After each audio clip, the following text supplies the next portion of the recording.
All right, at the NCAA Tournament Waco, we just had a little bit of film session, and the gals got a little bit of warm-up. We're going to talk to Ielan Bradley for just a second. And Ielan, right now, lots of things going on in all of our lives. Postseason for you, end of the semester, holidays. How do you balance? Are you somebody who's a multitasker, or do you just tend to be compartmental and focus on one element of being a student athlete at a time?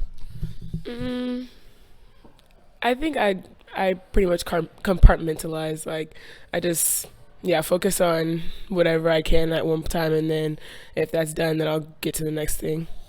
That's me too. I'm not big on the trying to multitask, just focus on one thing at a time. There are times when everybody kind of seeks the quiet, and there are times when people seek the hype. This is, again, a time where there's a lot of busyness. What's kind of your go-to for relaxation, or what's kind of your go-to for just mental preparation, downtime? Just focusing on what I know I can do.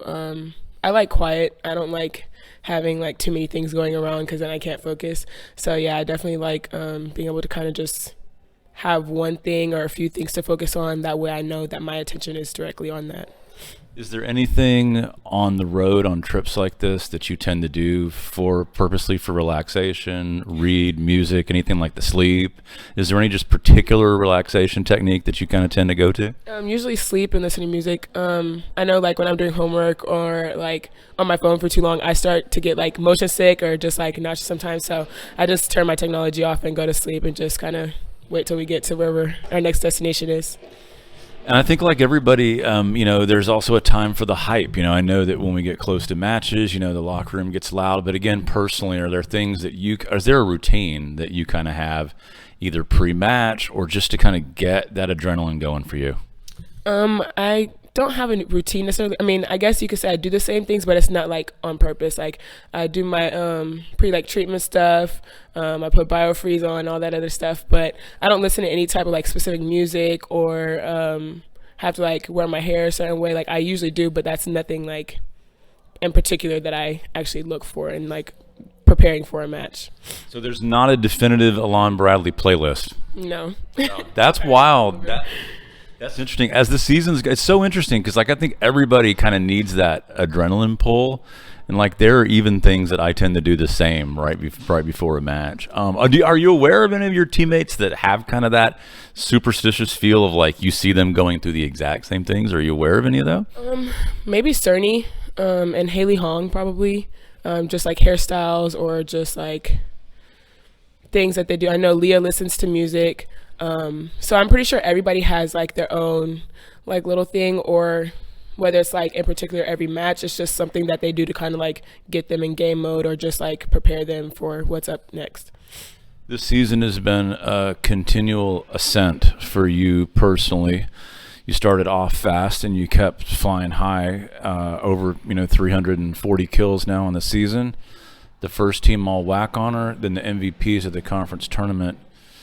Have you had a chance yet, maybe over Thanksgiving with family, to kind of decompress a little bit and step back and think, wow, I've accomplished a lot? A little bit, but I mean, I know the season's not over, so I'm kind of just waiting till we're done, like for good, to kind of actually like embrace everything and know that like there's still more to come. So I don't want to get too caught up in like what has happened already.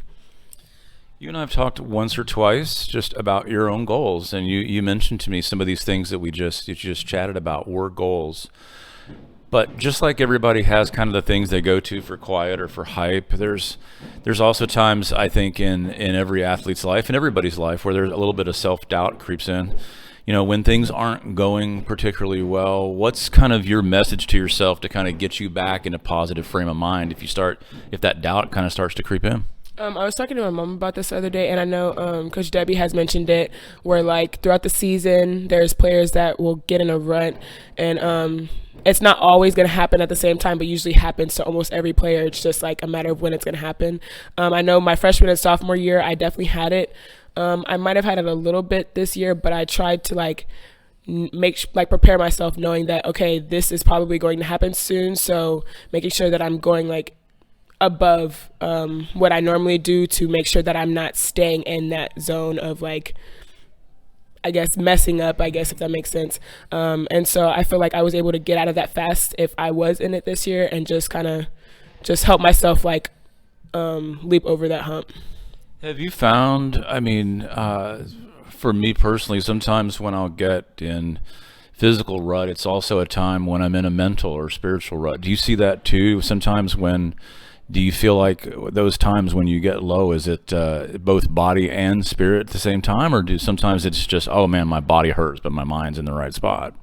I think it just depends on the time of the year, the time, like what happened that week. And because I feel like it can individually be body, it can be spirit, or it can be both. So I think it just depends on like what's going on at that time. A lot of things. Even Coach Humphreys mentioned this in one of the postseason interviews, or maybe it was in preparation to come here. Team chemistry sometimes is an overused phrase in athletics, but I think it's appropriate for this team. What's your comment on that? What's your comment about sort of just the bond that you gals have created throughout this season? Do you feel like team chemistry is a real thing for this club? Oh, for sure. Team chemistry, I mean, it's pretty much the foundation of any team if you think about it, because without chemistry, how can you trust each other on the court and know that each other has each other's back and just know that, like, okay, we're going to battle with each other, not individually. So having team chemistry, it's like knowing that you can go to your teammates outside of being on the court. And last, Ielan, one of the things that I thought about in 2019 before you came, and then I've thought about this week, is the return to Baylor. This is where I went to school, and I have a lot of stories that were built here, and it's kind of surreal to me to be back in a place where I graduated. For you, though, you've built 3 years of stories and memories at SFA. What kind of sum total would you say SFA's meant to you overall in your first 3 years in Nacogdoches? Just family and close-knit relationships. I know that, I mean, in years to come, like, for example, when we have our reunion, like volleyball thing, being able to go to those girls and be like, oh, these are the memories that we created, and just laugh and joke about what we've been through in the past. Yeah, that's been a lot of what I've been thinking about, too, being back here for the third time for SFA in the NCAAs in the last 5 years. Ielan Bradley, our scoring leader, first team All-WAC and MVP of the WAC Conference Tournament. She'll be in action on Thursday night at 7 against Baylor in the first round of the NCAA Tournament. Thanks for the chat, Ielan. Thank you.